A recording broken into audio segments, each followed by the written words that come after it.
Hello दोस्तों, आज जो मैं आपको कहानी सुनाने जा रही हूँ ये कहानी है जादुई मेहंदी की बारिश की। तो चलिए दोस्तों, देखते हैं जादुई मेहंदी की बारिश की कहानी। बहुत समय पहले की बात है। किसी गांव में रजनी नाम की एक लड़की अपनी सौतेली माँ और बहन के साथ रहती थी। रजनी की सौतेली बहन दिव्या एक लालची और काला जादू करने वाली लड़की थी। वो हर रात चोरी छुपे काले जादू की विद्या सीखा करती थी। फिर एक दिन, इस काले जादू की किताब में लिखा है कि अगर मैं 10 जानवरों को काटकर उनका खून पी जाऊं तो फिर मैं एक शक्तिशाली जादूगरनी बन सकती हूँ। लेकिन इसके लिए सबसे पहले मुझे 10 जानवरों को पकड़ना होगा। फिर उसी रात दिव्या चोरी छुपे गांव के जानवरों को पकड़कर अपने घर ले जाने लगती है। लेकिन तभी रजनी अपनी सहेलियों के साथ वहां से गुजर रही थी। रजनी दिव्या को जानवरों को ले जाते हुए देख लेती है। अरे दिव्या, तुम इतने सारे जानवर कहाँ ले जा रही हो? अरे सत्यानाश, ये कहाँ से आ गई? तभी एक लड़की कहती है, अरे ये दोनों बकरियां तो मेरी हैं, इसका मतलब तुम मेरे घर से बकरियां चुरा कर ले जा रही हो। अरे जरा ये देखो, ये दिव्या की बच्ची मेरे घर का कुत्ता भी चुरा कर ले जा रही है। ये तो बहुत बड़ी चोर निकली। चलो हम सब मिलकर इसकी पिटाई करते हैं ताकि ये दोबारा ऐसी हरकत ना कर सकें। उसके बाद सभी लड़कियां मिलकर दिव्या की पिटाई करने लगती हैं। अरे नहीं, मुझे छोड़ दो, मुझे मत मारो। ए रजनी की बच्ची, तू खड़ी खड़ी मेरा मुंह क्या देख रही है? मुझे बचा इन सब से। लेकिन मैं क्या कर सकती हूँ दिव्या, सारी गलती तुम्हारी है। तुम्हें इनके घर से जानवर नहीं चुराने चाहिए थे। फिर सभी लड़कियां जी भर के दिव्या की पिटाई करने के बाद वहां से चली जाती हैं। इस बात से दिव्या को बहुत गुस्सा आता है और वो रजनी के साथ साथ सभी लड़कियों को सबक सिखाने का फैसला कर लेती है।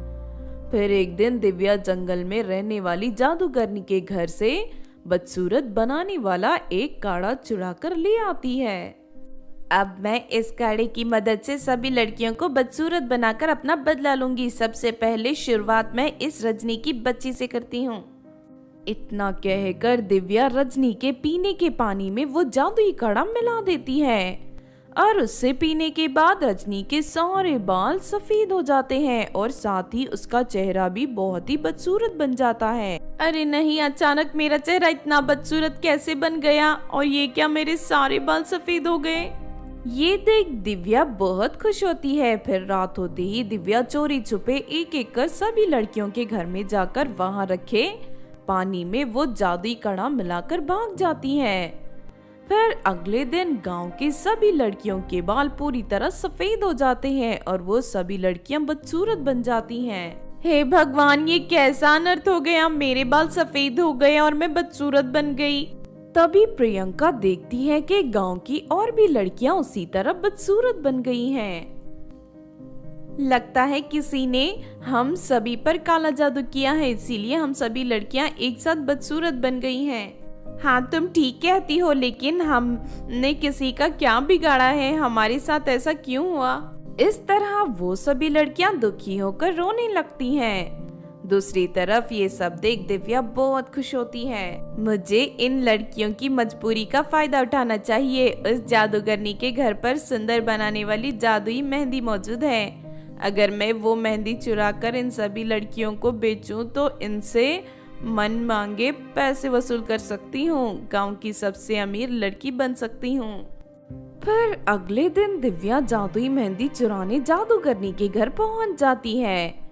वहां जादुई मेहंदी से भरा एक बहुत बड़ा बक्सा रखा था। दिव्या उस बक्से को उठाकर वहां से जाने लगती है, लेकिन तभी जादूगरनी उसे देख लेती है। अरे तू कौन है और मेरा बक्सा चुरा कर कहाँ भाग रही है? ठहर जा, मैं अभी तुझे बताती हूँ। लेकिन तभी दिव्या वहां से रखे जादुई झाड़ू पर बैठकर हवा में उड़कर वहां से भाग निकलती है। दिव्या जादुई झाड़ू पर उड़ते हुए जैसे ही गांव के ऊपर पहुंचती है कि तभी अचानक जादुई झाड़ू की बैटरी खत्म हो जाती है और उसका संतुलन बिगड़ जाता है, जिस वजह से बक्से के सारी जादुई मेहंदी नीचे गिरने लगती है। अरे नहीं, ये सब क्या हो रहा है? ये जादुई झाड़ू ठीक तरह से काम नहीं कर रही, अब मैं क्या करूं? तभी अचानक वो जादुई झाड़ू गोल गोल घूमने लगती है और दिव्या को तेज रफ्तार से उड़ाकर पहाड़ों की तरफ ले जाने लगती है। दूसरी तरफ आसमान से इतनी सारी मेहंदी गिरते हुए देख सभी लड़कियां हैरान रह जाती हैं। अरे वो देखो, आसमान से मेहंदी की बारिश हो रही है। ये देख सभी लड़कियां खुश हो जाती हैं और वो सभी जादुई मेहंदी कोन को उठाना शुरू कर देती हैं। अरे ये बालों में लगाने वाली मेहंदी है, लगता है भगवान ने ये मेहंदी हमारी मदद के लिए भेजी है, हमें इसे अपने बालों में लगाकर देखना चाहिए। हाँ तुम ठीक कहती हो रजनी, चलो इसे लगाते हैं। उसके बाद गांव की सभी लड़कियां जादुई मेहंदी को अपने बालों में लगाना शुरू कर देती हैं और देखते ही देखते वो सभी परियों की तरह खूबसूरत बन जाती हैं। ये देख सभी लड़कियां खुश होकर नाचने लगती हैं। दूसरी तरफ वो जादुई झाड़ू दिव्या को एक पहाड़ी की चोटी से नीचे गिरा देती है और खाई में गिरते ही दिव्या की मौत हो जाती है। इस तरह उसे उसके किए की सजा मिल जाती है। तो आपने देखा दोस्तों जादुई मेहंदी की बारिश की कहानी।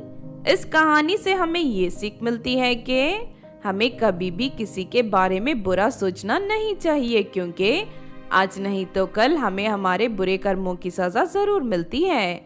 अगर ये कहानी आपको अच्छी लगी हो तो जरूर लाइक करें और हमारे चैनल सोना टीवी को सब्सक्राइब भी कर लें। और हाँ दोस्तों, हमें कमेंट करके जरूर बताना कि आपको कहानी कैसी लगी।